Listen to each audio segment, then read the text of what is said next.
Used to bag work about an apartment 5B. You're now tuned into the Apartment 5B podcast, where we chop it up about hip-hop, R&B, sports, love and life. Hosted by Kill.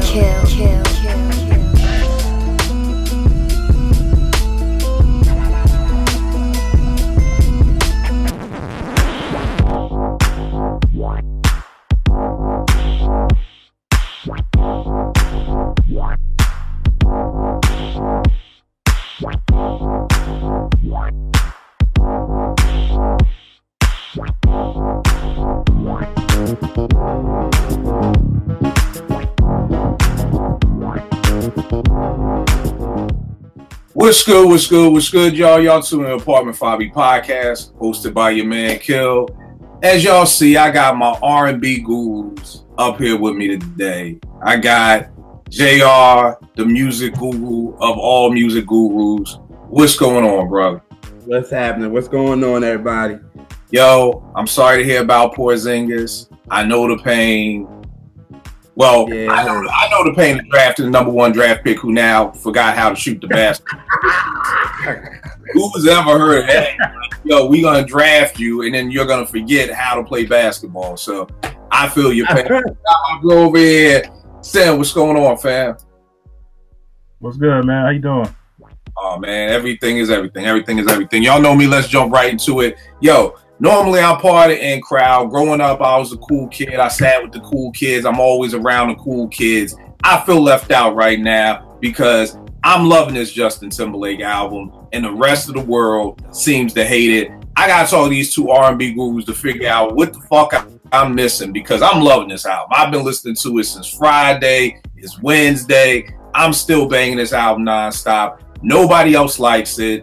If you follow me on Twitter, you saw my synopsis on why I think people don't like it. If you don't follow me, here's the synopsis. I feel like when people saw this Man of the Woods campaign, white folk got excited and they was like, we got Justin back. He's coming on back home. He's done with them niggas. He's coming back to us. We gonna get, he look like he about to go cut some wood. You know what I mean? He's coming back to Nashville. He's gonna be on Nashville season 8 next season. And they were excited.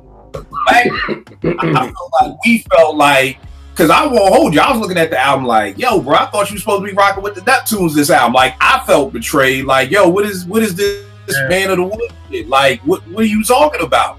So I think for a lot of people, before the album even got dropped, that people had their preconceived notions of it. I think white folk, when they found out this whole Man of the Woods thing was almost like a scam, because I don't understand the promotion of this album, because the way that it looks, all these promo pictures that they got for the boy, like this album sounds nothing like this.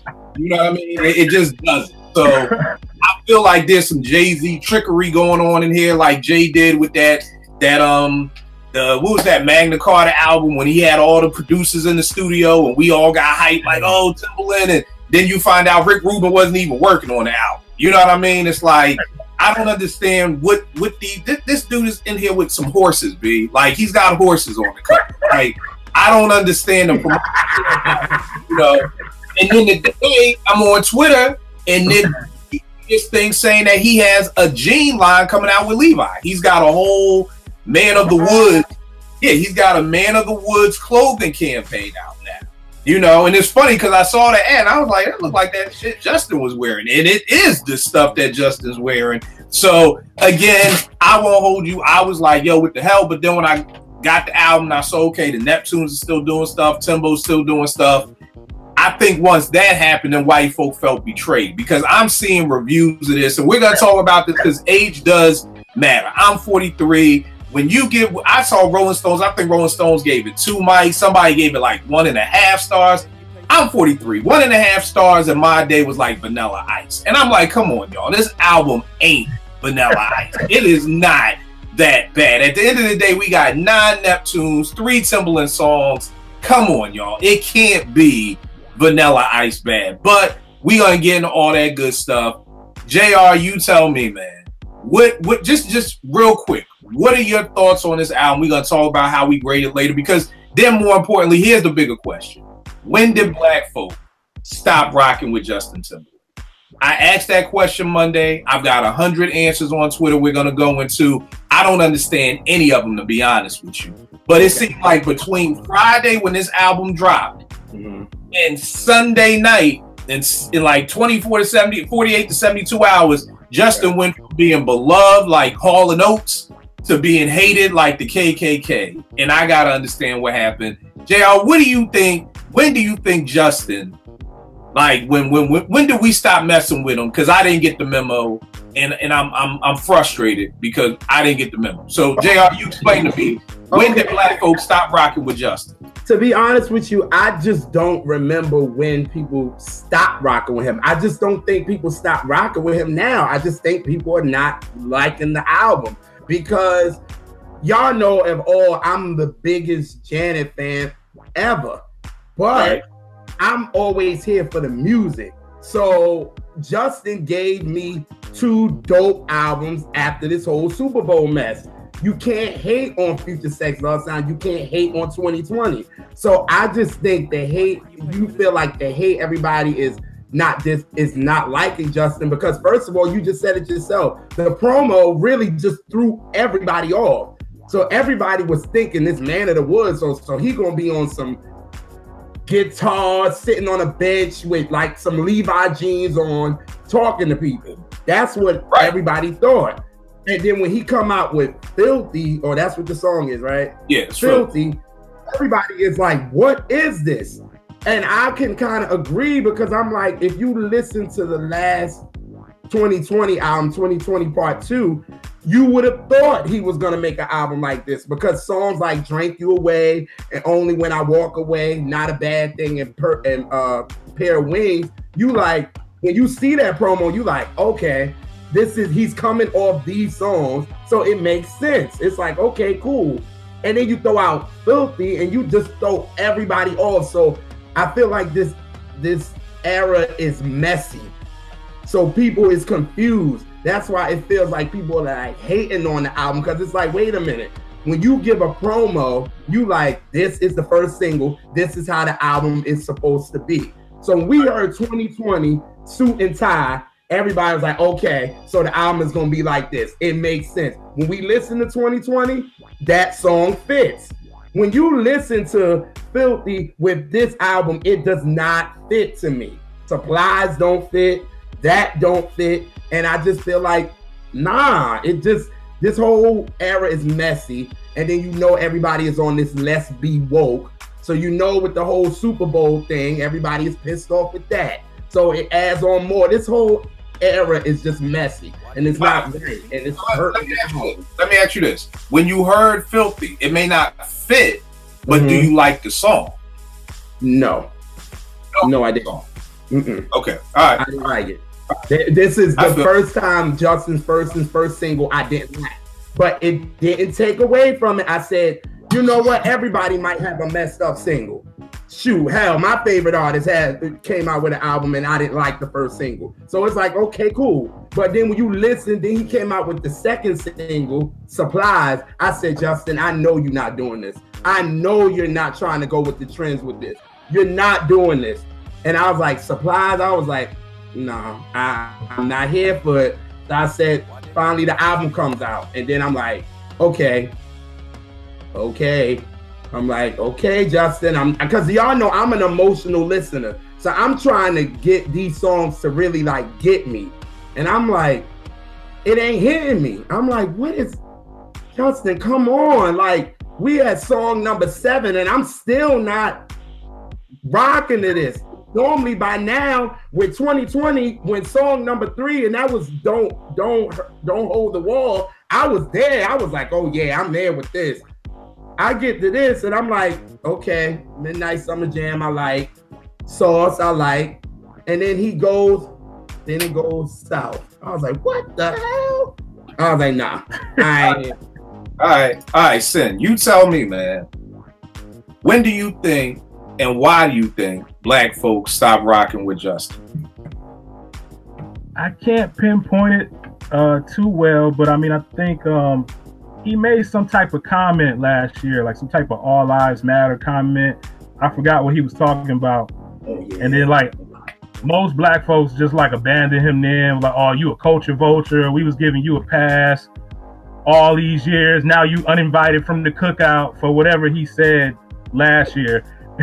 So I don't know, man. But then I think this marketing, like y'all saying, whoever was hanging on after that, they left too after that. But to me, if you a real music fan, you wouldn't have left anyway.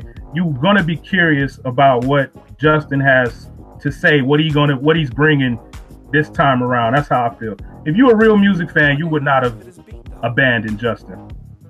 All right, and I think I forgot about the all live stuff. Here's the thing: with social media, so much shit goes on every day with somebody else. I totally forgot about that. So that's a great point. I think where I'm stuck at is that when I see the reviews, and again, you know, and I said this on Twitter, I'm not trying to make anybody like an album that they don't like. But I think it's just if people said, yo, I don't like the album, that's cool. But I think it's just when I'm seeing these reviews and it's like a star and a half, like, dog, come on. Like, the album is, and again, it's kind of like, I always give this analogy of like, you know, you go out to dinner, you order a Sprite, the waiter brings you water, you taste it, you're like, this ain't the Sprite I wanted, but there's nothing wrong with the water. So I understand that a lot of times coming off an album, we have our expectations of what it's going to be and what it's going to sound like and everything like that. So I'm just trying to figure out, and again, not YouTube, but I mean, through Twitter, it was, oh, well, black folks stopped rocking with Justin after the Janet thing. And I'm like, time out. That was like 12, 13 years ago. I know y'all niggas was rocking with him during the 2020 times. You know what I mean? So I'm not falling for that banana in the tailpipe that we stopped rocking with him 10 years ago. Then it was, oh, when he dissed Prince. I'm like, yo, he dissed Prince like 8 years ago.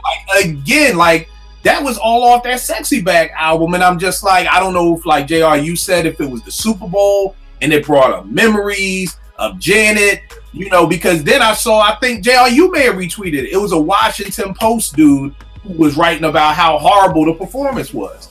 And I'm sitting here scratching my head like, yo, real talk, I can't remember what awards it was, maybe MTV Awards. It was recently because it was at the Barclays Center up in Brooklyn. And Justin came out with the whole set and killed it. And Twitter was loving Justin. Oh, he's one of the greatest entertainers. And oh, Justin, he just danced for 20 minutes. Justin damn near did the same exact Super Bowl show that he did at the Barclays. And now it's the worst show ever. I mean, again, it could have been. No, you saying no, it wasn't? It wasn't a good Super Bowl. I'm sorry, because I saw Justin live. I saw him doing the 2020. Here's the thing. Let me ask you this. Was it a good show? Not a good Super Bowl. Was it a good show? Because for me, he came out to what? Senorita, which he did at the Barclays Center, and everybody loved it. He did what he does. The only thing to me that was different, of course, he started with Filthy, and then he went to the Prince routine. You know, it's not like the dance steps was off. Nothing. He ain't fall down the steps like Michelle did. Everything was on point. But now all of a sudden, like, it's the worst show ever. And I'm like, I don't get it. But what was wrong with it? So again, was it not a good show or a good Super Bowl show? Now, right, and that's the difference. It wasn't a great Super Bowl show. That's what I'm saying. And I felt like, Justin, you right now, you are at the center of controversy right now. Everybody is hating on your stuff. This is when you go to the Super Bowl and you rip it. This is when you're supposed to make this show memorable. And nothing about that performance was memorable. Like, I think I was, maybe I was talking to Senna, I was talking to somebody, and I think I was talking about my mom. And we was like, remember when Michael did the Super Bowl and he was going through all this sex molestation issues and all this. He came and demolished the Super Bowl, and for 2 days, you wasn't even thinking about what he was going through. You were thinking about that Super Bowl, and you was like, yo, Michael killed that joint. He reminded me why he was Michael. Right. Everybody forgot about the drama that he was going through. Now, when Justin did this performance, he should have demolished it. So maybe people would have been like, man, Justin a good performer, man. Y'all can't even hate on it. That performance wasn't memorable. You did not remember nothing from that Super Bowl. I'm sorry. It wasn't nothing. I feel you, but I'm just playing devil's advocate to a certain extent. But Justin ain't Michael. Like maybe that's all Justin got. Like it's almost like what was the comedian? I think Ricky Smiley, Ricky Habs, who passed away. And on Def Comedy Jam, you know, he was like he was getting some, and the girl was like, "No, I want more." He's like, "Oh, you want the big thing?" Like I ain't got like what else do I got to give you? Like yo, if Dylan do it, Dylan do it, and then 10 years later, what happened? No, I can't believe you went there. No, I'm just saying that's what, because you like, well, give me more. It's like, well, baby, I ain't got no more. Like, just like, I'm not Michael Jackson. Like, you know why I say that? Because even I feel like Justin's concert that I went to in 2014 was better than what he gave us. Okay. Because see, I've never been to a Justin concert. I've been to two concerts that Justin has done. I did when he went through the tour in Future Sets, and I went with 2020. And both of those shows were dope. Like, he killed it. So the show on Netflix is crazy, too. Huh? Yeah, I was going to say on Netflix. What on Netflix? Yeah, that was the 2020 experience. Like, he ripped it. So I'm thinking he's going to get on that Super Bowl and give me something like that. And this is what he should have done. And he didn't. And I think that's, like I said, this whole era is just messy. Everything is not right. Everything ain't right with it. The promo wasn't right. The Super Bowl should have made people go run and listen to the album on Spotify. People didn't. People say how bad the performance was. People was like, it wasn't nothing memorable about this. I'm not gonna go listen to it because I already listened to it because somebody said online when people do Super Bowls, it makes you want to go listen to their album. You gonna listen to it. It's good promo, all that. Now, nobody ain't listened to that. Everybody was like, Justin gave this weak performance. Then we got this weak promo for the album. Then the album on the first listen ain't great. I'm not going back to listen to that album. Forget that. I'm moving on. And that's where I think everybody's at. Yo, y'all some R&B thugs up in here. That's not no, you're not gonna do that on this one. No, what I'm saying is this. You comparing Michael Jackson, remembering why he might, to Justin Timberlake. You know what I mean? Okay. That's like there's many people that have done Okay. No, but what I'm saying, and here's the thing. I've never been a big Super Bowl halftime watcher. I watch the game. I don't care about the commercials. I usually even skip over the performance. Unless it's Prince or somebody like that, I could care less about the performance. So again, by people who do care, I could understand the ante being raised. And maybe that's why for me, I was like, yo, it was a good show. You know, but like you said, it wasn't a good Super Bowl show. Like I didn't know for the Super Bowl, you got to pull out all the stops. I mean, you know, it is what, but I'm just thinking that here's the hard part. Why do you think so? My philosophy is white America is pissed because I don't really see Rolling Stones and, you know, all these white publications and white websites giving this album such harsh reviews. I mean, when I'm reading reviews of this album, I would think like this, it would probably make me not even want to listen. I would because they're white websites, but it literally, I believe, is making people not even want to hear the album. Sin, do you think the album is that bad? Do you think this album is trash? No, I don't think it's trash. Not at all. But I think like what you were saying, a lot of people, they participate in that hive thinking like, oh, the magazine said it's trash, so I ain't gonna rock with it, you know. No, I don't think it's trash at all. It's not my cup of tea, but I wouldn't say it's trash. I just think what he was aiming for didn't work to me. All the 808s underneath that country sound, it didn't work, man. It's like every time, you know, I play a little Survival of the Fittest by Mobb Deep for somebody, and every time we get to that line, it's like mixing vodka and milk. People always be like, vodka and milk. What did P just say? It's like, that's how I feel like this album is. It's like vodka and milk. It's cool separate, but it didn't work together. All right. Now tell me this. All right, because we looking at 1, 2, 3, 4, 5, 6, 7, 8, 9 Neptune joints. 9 Neptune joints. Do you think now this is something else that I was thinking about because Nick was telling me that he felt, because I was like, okay, if Cats ain't feeling this album, then who dropped the ball musically? Not promo wise, but musically, because you're talking about two of the dopest producers ever with Pharrell and Timbo. And then you're talking about Justin. So I asked Nick who dropped the album, who dropped the ball. He said Pharrell. Now, here's the thing. Nick was looking forward to that. I've never been a Pharrell, Neptune, Justin Timberlake fan. Like, I've always liked the magic he makes with Timbo. Not that there's nothing wrong with it. Justify was a good album, but I kind of feel the way I felt about Justify with this album. Like, and again, I'll agree with people. Is this album as good as 2020? Hell no. There's nowhere there. I'm not beefing that this is a 5-mic album. I'm just wondering why it's trash. You know what I mean? Like, I don't know if it's the 2018 and everybody where it's either high or low. Either it's the greatest thing ever or it's trash and there's no middle ground anymore. Like, I'd probably give it a strong 3.5, 4. Whereas to me, that's the middle. Whereas I think nowadays the middle ground doesn't even exist anymore. Either it's 5 mics or it's trash. And I don't think that. You're absolutely right. Who dropped the ball? Because I had no expectations of the Neptunes. Maybe the person who did was like, well, he didn't, Pharrell didn't do this or Pharrell didn't do that. But when I hear Waves and Montana and Breeze Off the Pond, they sound like Neptune beats to me. And here's the other piece that I don't think a lot of people are even realizing is that this just isn't Pharrell. This is the first time Chad and Pharrell have been back together as the Neptunes. Because every time I hear people talk, they're just like, oh yeah, Pharrell. But I'm like, well, Chad's on here too. Like, it doesn't say about Pharrell. It says produced by the Neptunes. So not only are we getting the Justin Neptunes reunion, we're getting a Chad Pharrell reunion. You know what I mean? So, AR, who do you think dropped the ball on it? And what were your expectations of them? So if you say, well, yeah, I think the Neptunes dropped the ball, then on the back, where, what did Pharrell not do to stay the Pharrell that we all know and love? I was just talking about this I think Friday.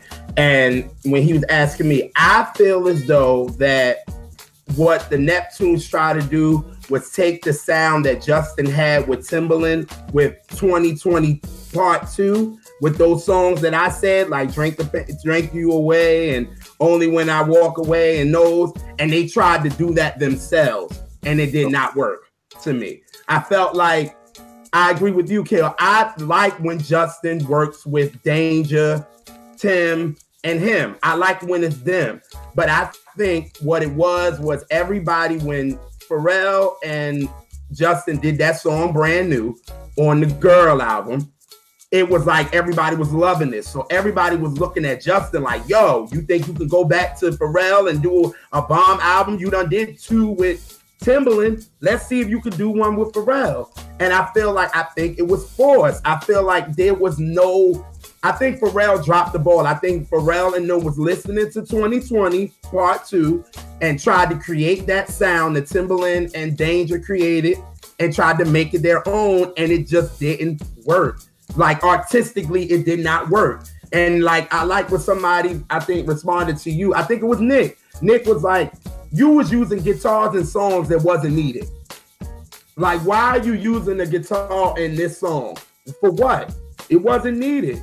So it's like, I think a lot of this stuff was forced. And then how the making of it, how Justice said you had Danger and Timberland in Studio A. You have Pharrell and what's his name? And Chad in Studio B. And he just going back and forth with them. And I'm like, wait, what? So you're not all collaborating together to get one good sound out of this. And that's why I'm like, the album doesn't sound cohesive to me.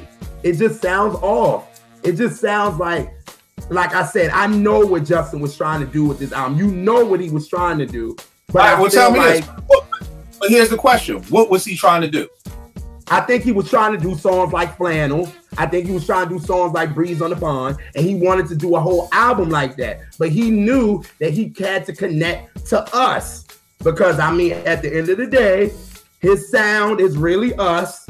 Like, Justin really is like, you know what I'm saying? He's sold to the pop world, but his music is R&B based. So he knew that he had to connect to us. Because if he would have did songs like Flannel, Montana, Breeze on the Pond, and those type of records, we would have been like, well, what? Nah. Justin, come on, dog. Here's the crazy thing. I'm with you on Man of the Woods and Flannel. Like, those have a very country, I think I said it in my review. You know, the 808s just caught me. You know what I mean? When I first heard Man of the Woods, I'm like, what, you know? And when I hear Flannel, I'm like, you know, the 808s finally get to me. But I think Breeze Off the Pond in Montana, I feel like that's the Neptune sound. I mean, is that just me? Sin, what do you think? Those are the joints that's fire to me. Breeze Off the Pond in Montana, they work for me. I mean, that Wave, Midnight Summer Jam, I believe all four of those are Neptune's joints, right? Yeah, they are Neptunes. Okay, and I like Higher, and I think Morning Light is cool. I mean, I like seven of these records, man. But then the songs like Living Off the Land and the hard stuff and Young Man, I was just frowning up the whole time, like, and I kept telling myself, this is before I even knew we was gonna do the podcast. I'm like, yo, let me listen to the whole thing because I like to let music stand on its own merit. Right. So I was like, even though it feels like it's a chore to get through this, I'm gonna listen to the whole thing. And I listened to the whole album at least 3 times all the way through. And I couldn't get through them songs every time. Man. I was like, yo, what was he going for right here? It just wasn't working for me, man. But yo, Breeze Off the Pond, Montana, like the Neptunes brought it way better than Timberland to me. Timbo dropped the ball. That's what I feel. All right, so you got Timbo dropping the ball. Yes, and everybody, all the musicians he worked with too, they all dropped the ball to me. Now, the funny thing that I'll say about this is because I just was reading an article a while ago about Timbo going through like drug abuse and being addicted to pills or whatever like that. And wow, what happened? Yeah. I'll send you the link. But it was like something where, like, I guess Jay-Z and Pharrell got with him and was like, yo, don't be doing no more interviews. Like, you got to get yourself clean. I think he hurt himself and the pain meds he got hooked on or whatever, something like that. But ever since I've seen that, it seems like Timbo doesn't have a sound anymore. Like, what's the white dude singer that everybody loves now? Y'all know who I'm talking about. He's the male version of Adele, Sam Smith. Sam Smith, yeah. Sam Smith. Yeah. I was reading something and they was like, yeah, Timbo did the lead single. And I was like, a word, like excited, like, and went to it. And I was just like, this is Timbo? Like, it's nothing new. Like, you know, there wasn't any Timbo drums. It wasn't any, when I listen to Filthy, I hear, because again, I used to, what I believed was that Danger did more of Future Sex Love sounds. You know what I'm saying? From the credits and from interviews and stuff like that. Kind of that whole techno sound. Because I remember when Sexy, Bringing Sexy Back first came out, people wasn't feeling that initially. Because it was like, well, that's true. That's very true. This is weird. It ain't normal or whatever like that. And then, again, I don't know why or what happened. And people just was like, oh, well, fuck it. It's cool now. Like, and people just loved it. But, you know, so when I hear Filthy, I hear Danger. But when I hear, you know, Say Something, I don't hear Timbaland anywhere in there. Like, I really don't hear Timbaland in Filthy. You know what I mean? And I think that's, for me being a fan of Timbo, I'm just like, this is what I like that you rock with, Justin, that y'all sounds kind of complimented each other. It was to the point for me, I stopped feeling Timbo for a while, even before this new sound came out. But I know when he did the 2020, I was like, okay, so maybe Timbo just brings, like you said, JR, takes his game up a level for when it's time to rock with Justin. Because I 2020, and I'm like, yeah. And then the funny thing is that I hear that they did 2020 in like a month. Because it was like Justin had this amount of time before he had to start doing a movie.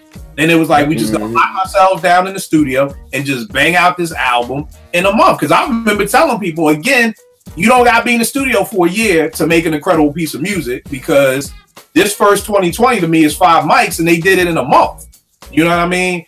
But I'm used in that I just don't, when I hear Say Something, I like it, but it's not like I like it because it's Timbo, because I would never know it's Timbo. You know what I mean? And I don't know what sound he's going for. So, I mean, the hard stuff, here's the wild part, man. Here's the wild part. I feel y'all. I'm with y'all. You know, and I never want people to get it twisted, because Nick is like, oh, look at you, the head of the Justin Timberlake fan club. And I'm like, come on, never that. I'm just. I gotta agree, Kill, with Nick for a second, because you was like your video was making it seem like you was part of the Justin fan club, like Justin can't have no duds. That's the way you was making it seem. Like, let me. I did not mean to make it seem like that. Like I said, I was like, Nick, please explain, because I was like at first, I was like, I know Kill not part of the Justin Timberlake fan club. Like, he can't have a dud. I was like, this is Justin's dud. I don't care what nobody say. You say it's not bad and you give it a 3.5, 4. But compared to all the other albums, this is a dud. Period. Right. But this is what I'm saying. Like I said, I don't want to change anybody's mind. Y'all know me. If y'all don't like it, y'all. It's just the trash. You know what I mean? It's what if people was like, yo, I wasn't feeling this. I'm like, yo, that's cool. But I'm just like, yo, maybe it's just me. I don't know how you can get Justin Timberlake, the Neptunes, and Timbaland in Danger in the studio and make trash out. Like, I don't believe you take Pete Rock and CL Smooth and put them in the studio after all this time off and they make a trash album. Maybe it's not what Main was. Maybe it's not what Mac and the Soul Brother was. But I just can't see it being a trash album. You know what I mean? So that's why I said, obviously, I'm the odd man out. So that's why I'm like, yo, I just feel like black folk have just, you know, we traded them. We did a Dave Chappelle. We traded them. I don't know who. I really don't. I just don't. A lot of people didn't even listen to this album. That's true because of the reviews. Like, you know, and they just formulated an opinion. They didn't even listen to it. They listened to like 2 minutes and skip. You know what I mean? Right. And it's about your expectations. I wasn't expecting anything great from the Neptunes and Justin. From seeing people online, and y'all know how much I'm on Twitter, so I'm like, I've seen black folk rocking with Justin. I saw black folk excited that he was back in the studio with the Neptunes. So maybe for those people, they hear the album and they're disappointed by the Justin Neptune collaboration, where I'm like, I had no expectations for it. So for me, like when I'm listening, when I first heard Higher, I was like, I probably had that song on repeat for 20 minutes because I love the bridge of that song. And I don't know, y'all know me and lyrics. I don't know damn lyrics, but I had that on forever because I'm like, yo, this is a dope ass bridge. To say something with Alicia Keys that neither one of them did, that's my favorite joint on the album. That bass line, and you know, when I first saw Alicia Keys, oh, you ain't feeling that, JR? Not at all. Not at all. You don't even like the beat. I am like nothing. That's what I'm like. I don't understand how everybody was liking that song, and I was just like, this is me. I'm listening to the song, and I'm like, this is what everybody, you know what I'm saying? When I saw, because when I start listening to the album, I also try to hit like the hashtag to see what everybody's favorite song is. So a lot of people was like, it was the Alicia Keys and Justin joints. I'm like, okay, I'm waiting to Justin and Alicia Keys. It sucked when not sucked, but it was crazy when I first got to the, I think it's like track 7 or track 8, one of them, right? I didn't even know which one was which. I didn't know who was Alicia and I didn't know who was Justin. I literally had to listen to the song again. You really gonna tell me Alicia Keys? You can't tell me. You not. Let's don't even talk about Alicia Keys vocals because they've been gone ever since. You know what? But no. They've been going since what? Swiss? No. Since she had that baby, and ever since she took somebody's husband. But that's neither here nor there. It's none of my business. Oh no, we are not going Shirley Murdoch. Because I know you Shirley with everybody. No, Alicia Keys vocals ain't been right ever since she got with Swiss. I'm sorry. Them vocals have been horrible. Like, no. But, so when I'm hearing the song, I'm like, okay. I was like, okay, where's Alicia? Like, when I listened to it maybe about the 3rd time to go back, because I'm like, y'all, everybody's loving this song. What am I missing? What am I missing? Then I listened to it the 3rd time. I was like, oh, that's Alicia Keys. She's the 2nd verse. Cool. But it still did nothing for me. I was like, no. They was too restrained on that joint. And then I saw that neither one of them wrote anything. None of them. They needed more soul on that joint. It's not a bad they needed more soul? Yeah, I think they needed a little more soul, man. They just sounded like they was on cruise control to me. And that's what my problem with this whole album is. Yeah. You know what the funny thing about that is? That I'm gonna get to you, JR. But the funny thing is, I played the song for T and loved it, but she started doing her own harmonizing to it, and I was like, "Damn, that sounds better than the song did." So it's funny to say they kind of just stayed in their lane, and it could have been, you know, more soulful to it or whatever like that. So it's funny you said that. But so JR, you're saying that that's what you felt like was on this album, that it was just on cruise control. And if that's what you're saying, hold tight on a second on that, because here's the thing, you all know me being a producer, I listen to lyrics and verses and all that stuff second. I've never looked at Justin as a soulful person. So it really wouldn't be a letdown to me when you're saying, well, there could have been more soul. Because I mean, was the 2020 really soulful? Like that Strawberry Bubblegum, I don't hear soul. I've never heard soul really oozing out of Justin. You know what I mean? So did you expect it to be soulful, JR? And it's not soulful on the way us look at soulful. Like I told y'all, I'm an emotional listener. So I want to feel something from these songs. And a lot of these songs I did not feel. That's why I said I felt Flannel. That is the album that Justin wanted to make. You feel it. Like, it might be corny, but at the end of the day, I felt something. I was like, oh, okay, Justin, okay. I can feel you on this one. Let me challenge you on this. Okay. You're an emotional listener, right? Yes. Can pop music give you that emotion? And the reason why I'm asking that is because there's a big difference. There's a big difference between Mary's new album and the 2020. Like, I don't get anything from Justin off the 2020 that like I feel. Like Push Your Love Girl, I mean, it's a dope song, dope beat, but I don't really feel like he's in love with her like a drug. But you're saying that you felt that out. Yeah, like I felt like on that girl, Let the Groove Get In, Blue Ocean Floor, those, I even felt Don't Hold the Wall.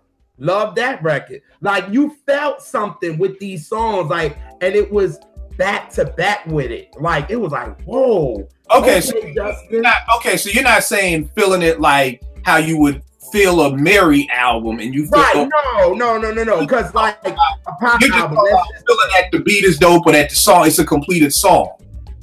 Right, like adjusted, like when you said like a pop album, like Sam Smith, right?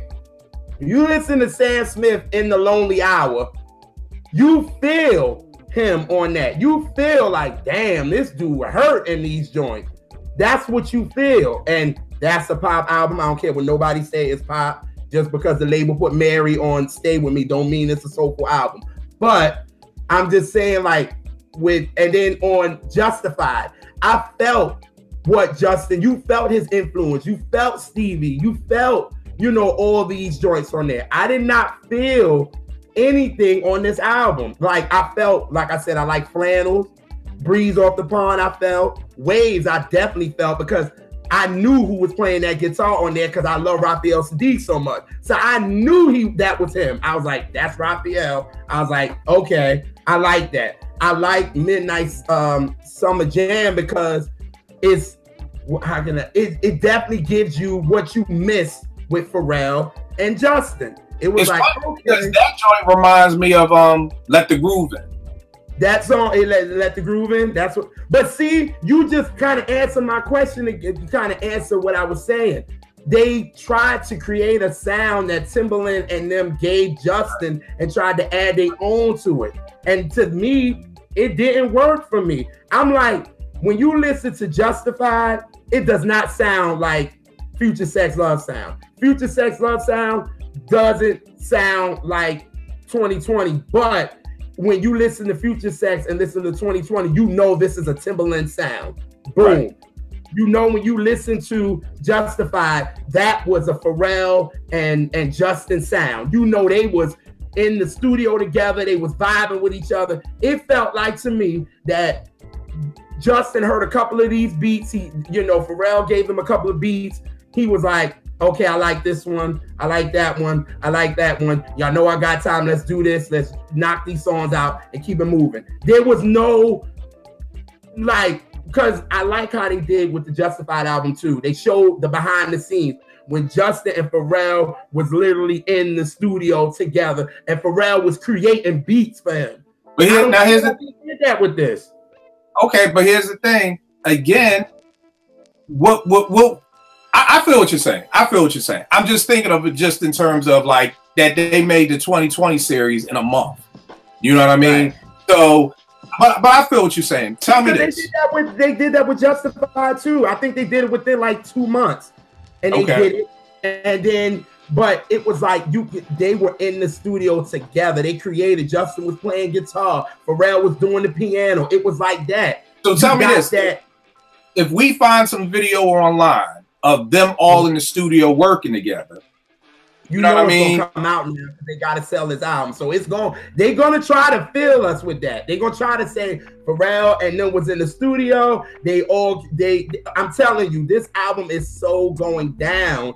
They're gonna try to throw everything out there to make us like it, and you shouldn't have to do that with a Justin album. That's what everybody is trying to say. Like, y'all giving us too much. Because come on, Kill, we're on the 4th single.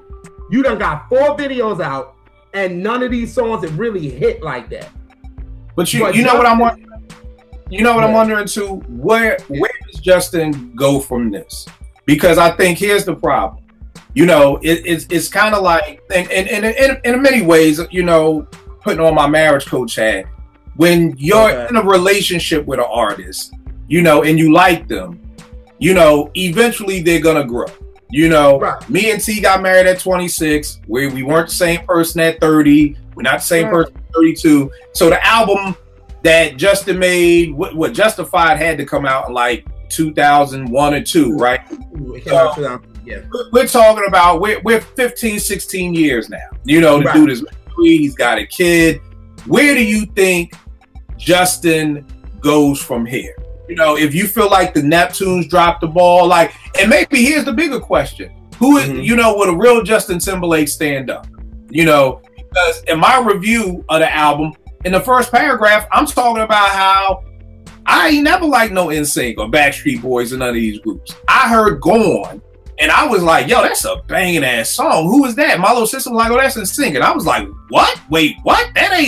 That don't sound like no pop song. That sound like when you talking about soulfulness and some feeling music. I was like, that thing goes hard. And she was like, yeah, you know, he got some little album coming out. And I was like, oh, I don't give a fuck about no solo album. Then she was like, but Timberland and Pharrell doing it. And I'm like, okay, well, maybe I gotta. Yo, it was so bad, JR. In DC, there was a Tower Records over on George Washington's campus. And I used to always go in there digging. I made go buy the record. Because I was like, I can't go in there buying no Justin Timberlake album. So I'm just letting people know, like, I'm not the fan of the Justin Timberlake fan club. I just give props where props are due. You know? And Justin, after doing that and Future Sex and these 2020 series, he's a dope artist. But where does he go from here? Because if this Man of the Woods is the new Justin Timberlake, like, you know, me and Sin are saying Timbo dropped the ball. You and Nick are saying Pharrell dropped the ball. Like, where does he go from here? Well, I back to say, you remember when? Okay, because I'm going back to Michael, but we go to Michael, and Michael did Off the Wall, he did Thriller, he did Bad. Then he came with Dangerous, and everybody did the same thing you're doing now. Everybody was like, what is this? What is this? He's with Teddy Riley. What is this? But then...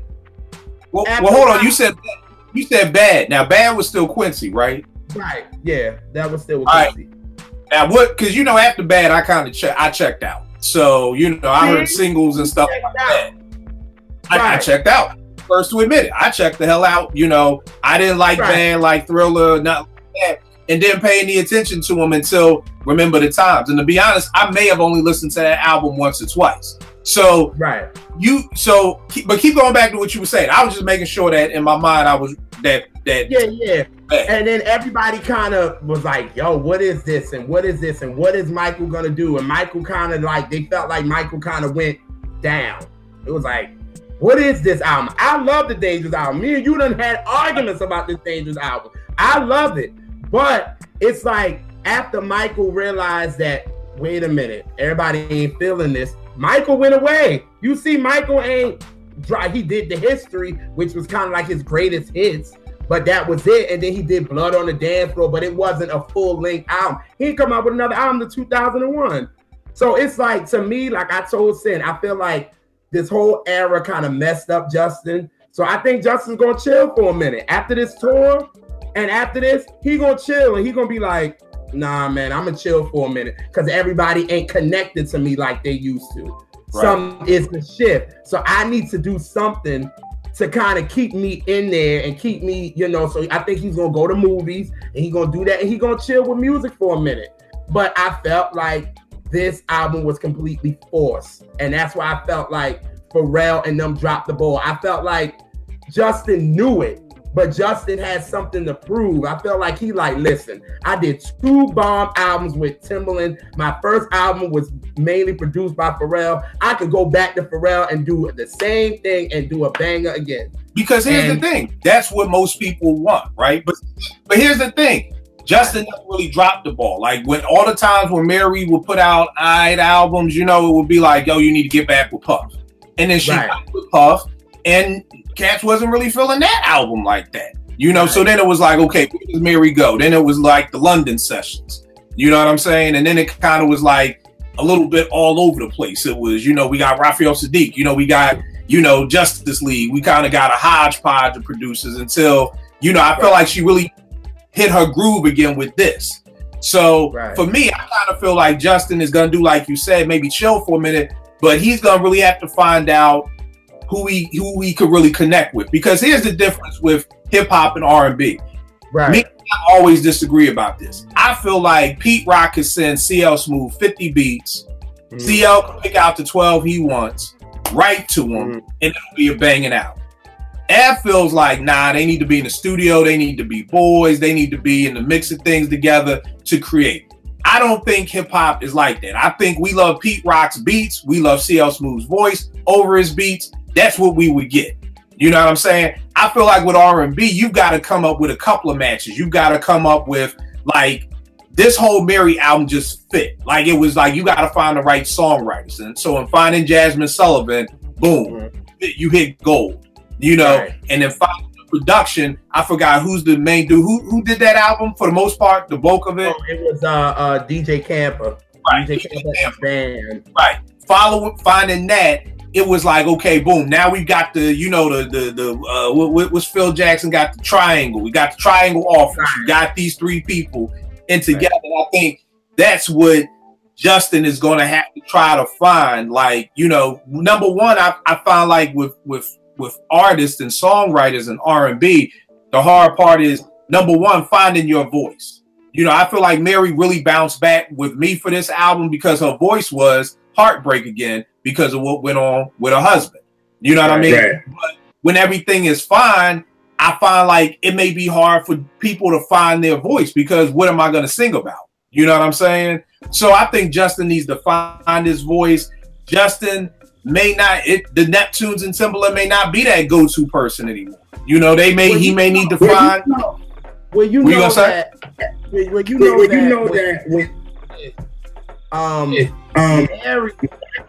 what happened? You remember she came out with the Mary album. People weren't feeling it. And again, like, I'm mad out because I love that album. You know, I love that album to death. That's my second favorite Mary album. But people wasn't feeling it. So what did Mary do? Mary went back to the hip hop soul again. She went back to her comfort zone with that Family Affair and all that. But you know what? That's what I'm talking about. That's when I said this in my review, that we kidnap artists. You know what I'm saying? You're right. And you're absolutely right. And we want them to stay right here. It's the same thing with marriage.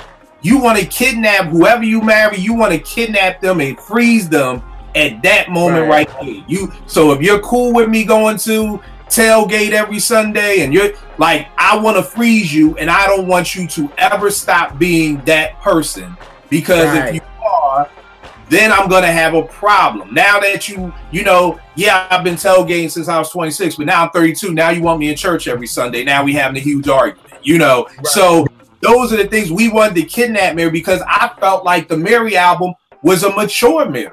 Absolutely. It showed her as an artist. Right. People didn't want that. People didn't want a mature Mary. We wanted, like, off the Share My World. We want her singing over Shook Ones. We want her singing, and it's like it's hard to kidnap those people. So again, with this Justin album, Young Man, no, it's not a dope song. You know, but the thing is, when I listen to it, I'm like, he's talking to his son. You know what I'm saying? And that's why that was one of the songs I said I can tolerate because of the message. You know, he's speaking to his son about him growing up. Growing up, becoming a man to raise him. So I was like, I get it. I was like, I get that. And even with the hard stuff, like I think the hard part with this album is that, like you said, a lot of people haven't. I think Sin said a lot of people haven't even listened to the album. That's number one.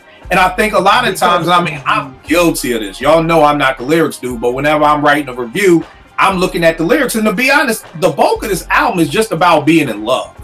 You know what I mean? Like the hard stuff. I said that in my review. It's like his take on New Edition's Can You Stay in the Rain? Because he's like, yo, storms are going to come and all this stuff. Like Breeze Off the Pond is about, hey, me and my girl happy, people hating. Montana, it's about being in love. Flannel, I mean, he got his girl talking before the interlude. So to me, a lot of this album is just being in love. And maybe here's the problem, man. Maybe we always talk about where's the love in R&B. I don't know if R&B singers aren't making good love songs, or if this generation wants to. But I just think that because you said that when did blacks finally, you know, kind of diss Justin? But bro, let's just keep it real on all this. We are not the biggest buyers when it comes to music, number one.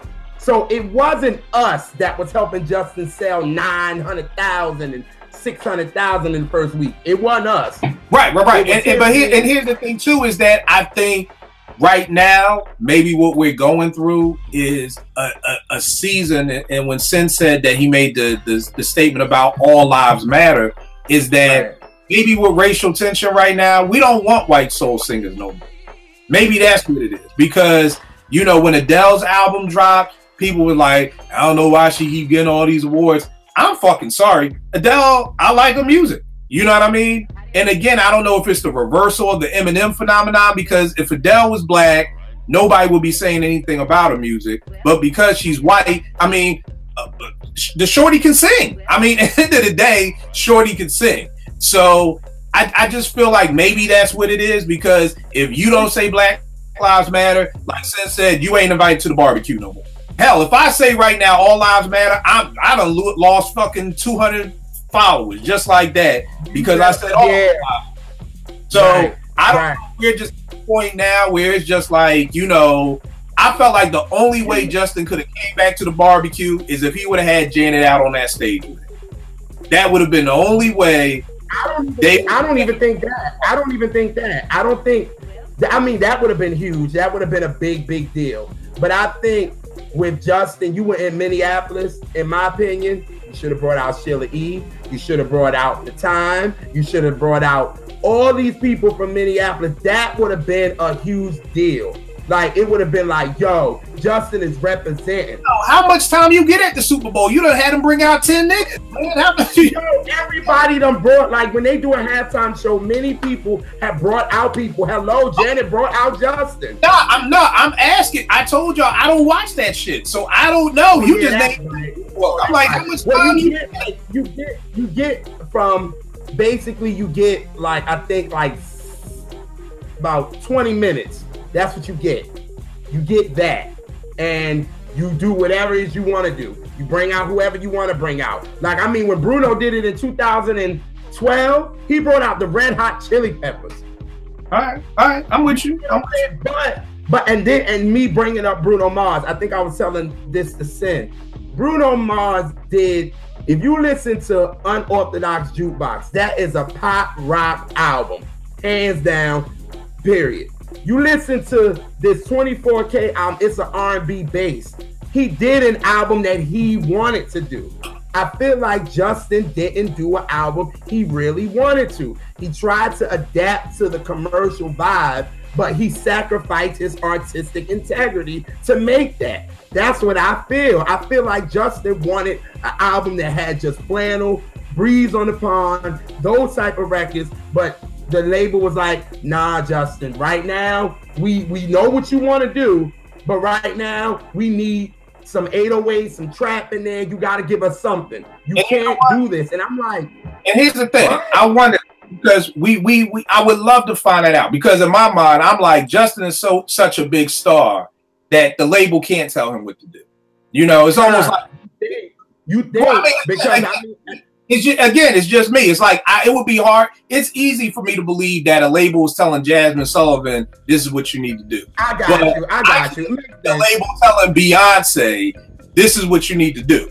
And if they did, she would just do like she did with the Beyonce album. Just be like, fuck y'all, I'm going to drop it myself. You know what I mean? So right. I find it hard to believe that a label would do this to Justin. Now, I will say this, because we used to give Ghostface a pass. Let's not act like Ghostface didn't have them whack R&B singles that would come out, but we'd be like, all right, we just know Ghost, you gotta do that for the radio, son. We know you're gonna come with that wild shit. So we used to give Ghost a pass. I remember the song with Carl Thomas in Court, and we all like, man, this song whack shit. But we know Ghost gonna come with that rah-rah. I kind of feel like supplies, of course. When I heard the little brrr, I'm like, oh damn, this is a trap, you know, Pharrell them trapping now or whatever. Yeah. And I'm like, of course it's corny. You know, but I'm like, again, I give them the ghost. I call that the Ghostface pass. At the end of the day, we got to sell some records. And at the end of the day, I know for me, as I get older, I sometimes forget my parents are also getting older. You know what I mean? So we got to understand that Justin's, I mean, at the end of the day, you do want to get some of these young fans. Now, my belief is you shouldn't sacrifice everything to get them, you know, but again, this is a business. If I decide to become an author nowadays, because like you said, I'm sure a lot of people our age don't buy music anymore. You know what I'm saying? They probably don't, like Sin said, they probably don't even listen to it. So you got to get some of that audience too. You know what I mean? So I'm not mad at Supplies. To say something, I'm not mad at. Again, I don't know why I like the album. I mean, I think it's good. Maybe it's, I just had no expectations for it. And I'm like, you know what, bruh? Do whatever floats your boat. If you want to do the country stuff and you got to add some 808s to it, hey, bruh, do what you got to do to make you feel good. You know what I mean? Absolutely. There's been many albums where people, like, for instance, and I was talking this to my mom. I said, Janet came out with the Velvet Robot. People wasn't feeling it at first. People didn't like Got To Is Gone. We did. But her audience that she got, that pop audience, did not like it. They was like, what is this? So what did radio do? Pop radio didn't even touch it. They said, we're not touching this record. Then they touched Together again. Everybody loved it. Becoming #1 hit. Hold on. You said she dropped what? Together Again, the second single. Right. Everybody was like, oh my God, this is great. This is Janet. But Got To Is Gone is nuts. Like, are you kidding me? But you know what? It's funny that you say Janet, because I feel like Janet and Justin walk this thin line. They walk this thin line of R&B and pop. You know what I mean? And I think that that's a very hard line to walk. I think it's a very hard line to produce for, because how do we keep both audiences happy? Because I know people who will tell you in a minute that Janet is all pop. You know what I mean? If you had to put her in a bowl, they're putting her in a pop bowl.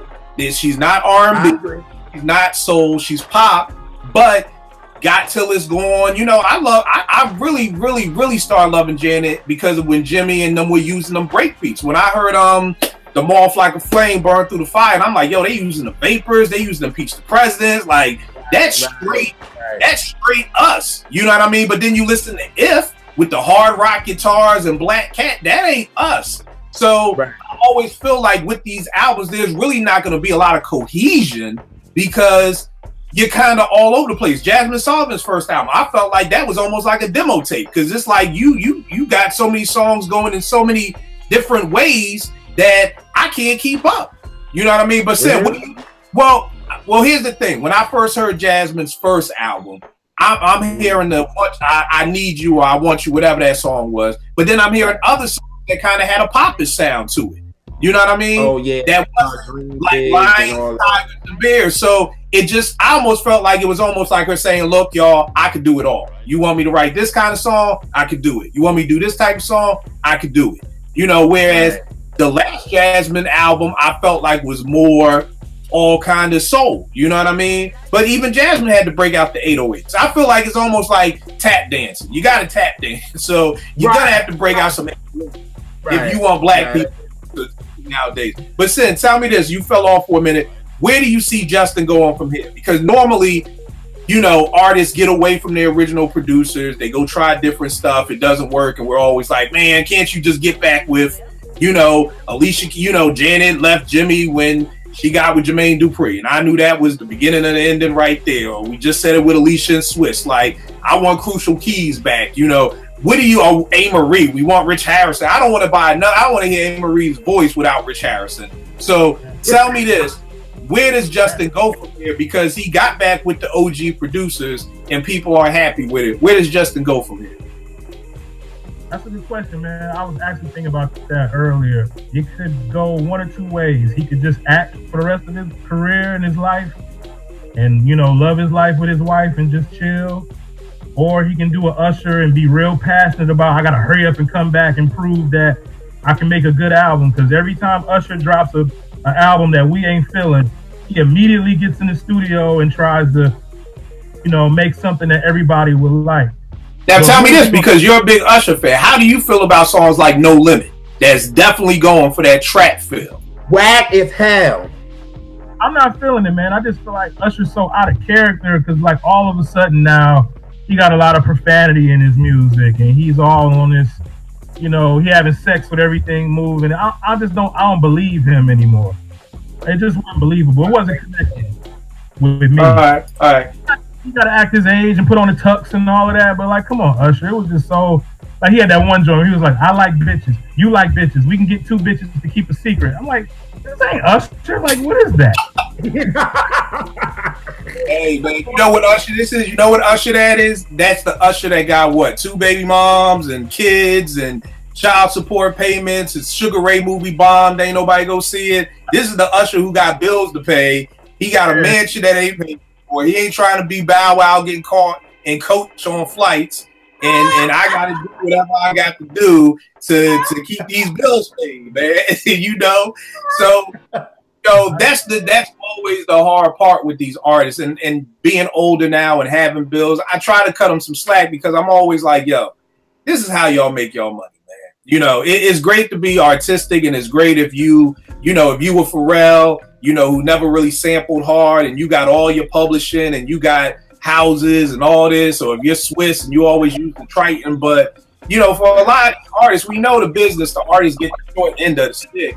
You know what I mean? So, you know, and here's the other part about the artist. You get the short end of the stick, but you have to live the most lavish.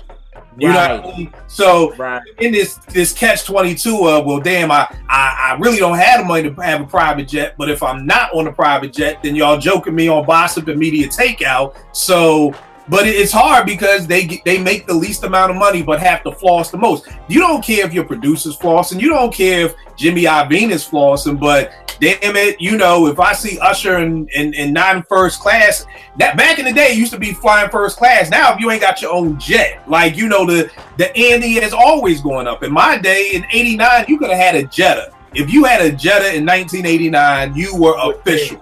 You know, that's right. Then by the time the 90s came, you had to have a Benz. If you pulled up in a Jetta, a shorty was laughing at you. Like, nigga, you just try and scoop me in a Jetta? Like, are you crazy? You know what I mean? Buster told you I have my Cherry Pathfinder. You can't scoop nobody no Pathfinder nowadays. So he constantly goes up. You know? So I'm not making no excuses for Usher or any of these artists, but I just think it's got to be hard. I mean, Usher came out in what, 91? You know, and it's 2008, 94, you know, and you still trying to eat off this business. And again, you have to floss the hardest. It's almost like, well, it's kind of sad working in the hood. I see these people who are on welfare, who are coming to my teen center every day to get free food. And I see their kids like, you got the new Jordans? Them Jordans $180. I'm about to make a rule in my teen center. No free food for nobody who got kids who got on Jordans and foams. Okay. Got money. But again, the people who are the poorest want to floss the most. So it's hard for artists because that's essentially what they are. They're the poorest out of this label, producer, artist. You're the poorest out of the three, but you gotta floss the hardest. And that may mean I gotta make something about I'm in love with a stripper, or you get a bitch, we get a bitch, everybody get a bitch. We gotta make these songs because I gotta pay these bills. This child support check is coming. Like, What'd you say, Sid? Let me ask both of y'all a question real quick. Yes, sir. So, what do y'all think if Justin would have had singles for this album, like the singles he had for the Trolls album that just came out like not even a year ago? Like Can't Stop the Feeling. That was straight up. It was pop, but it was still R&B. Now, here's the thing. I've heard the song in passing, but I've never listened to the song. Did Pharrell do that? I don't think Pharrell did it, but that song was huge for Justin. Yeah, Can't Stop the Feeling. Yeah. Here's the crazy thing. I totally believe, and like I said in my Twitter speech, it's the same thing with Nas's It Was Written. Die-hard hip-hop heads hate that album. And the reason why I compared the two is because I know people. My man Pete, Bezo, JR. Bezo gives that thing like one mic. He's like, yo, It Was Written was trash. And I'm like, come on, trash? Like, but here's the thing.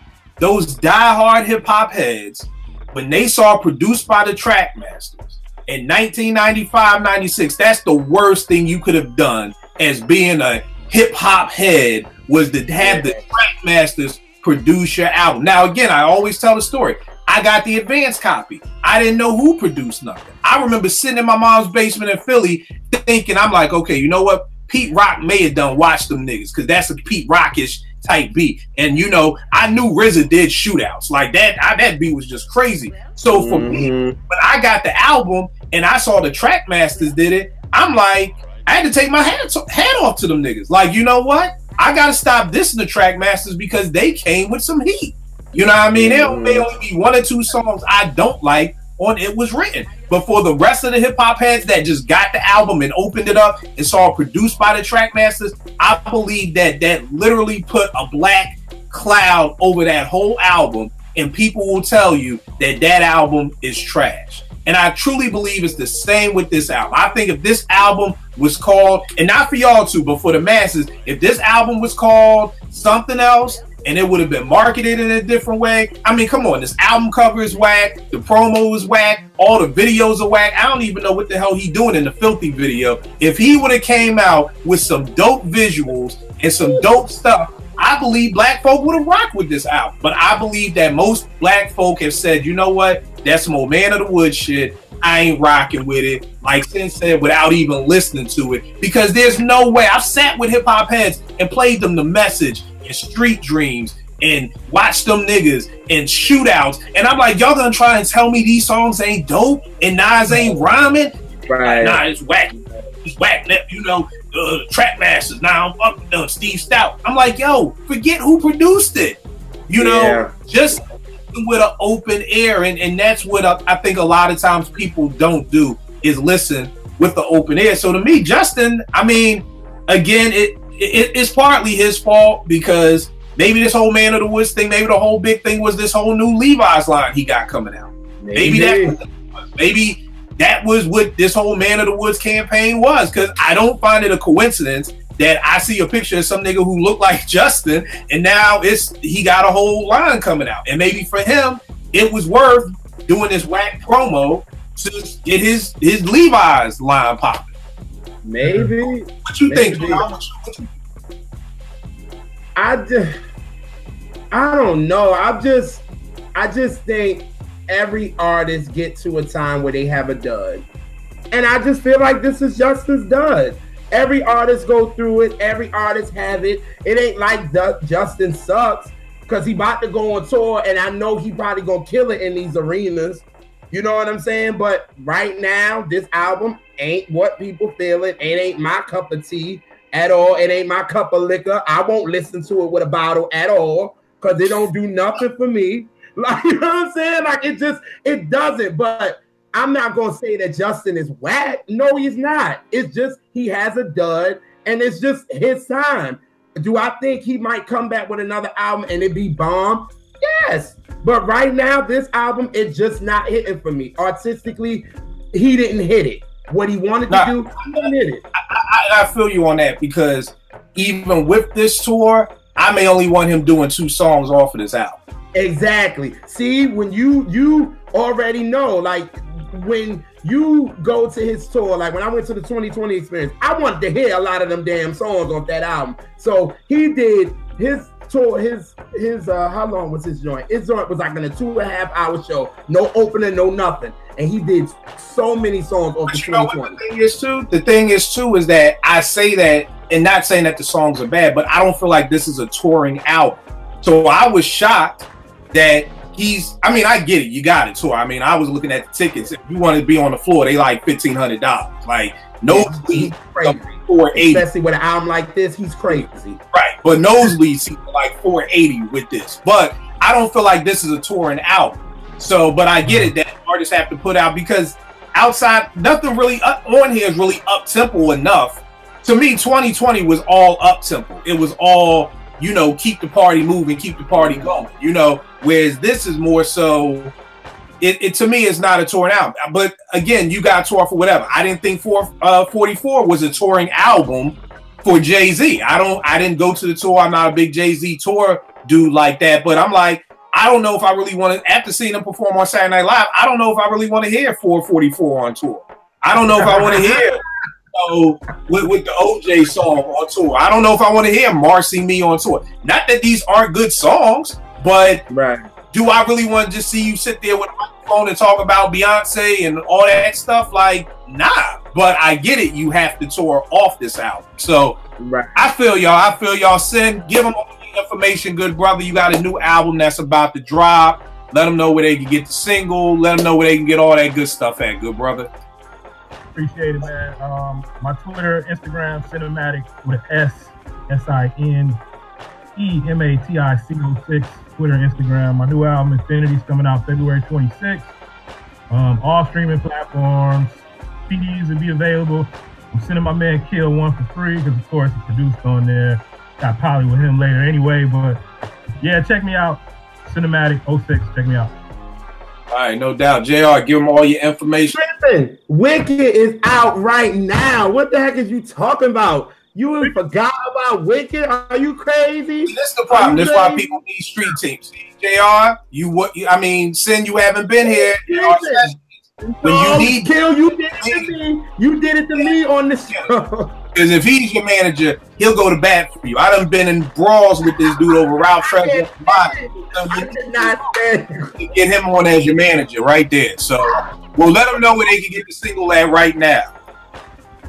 You can get the single right now, all streaming platforms, Spotify, Tidal, Apple Music, Amazon, iTunes, all that. Putting out a new single on Monday. It's produced by Kill, so y'all listen out for it. It's called The Mission.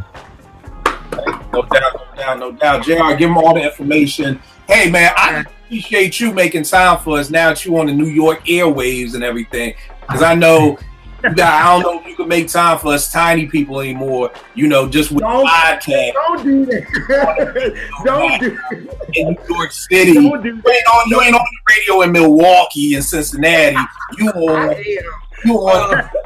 New York airwaves. So let me just thank you for making time for us little folk in your life, man.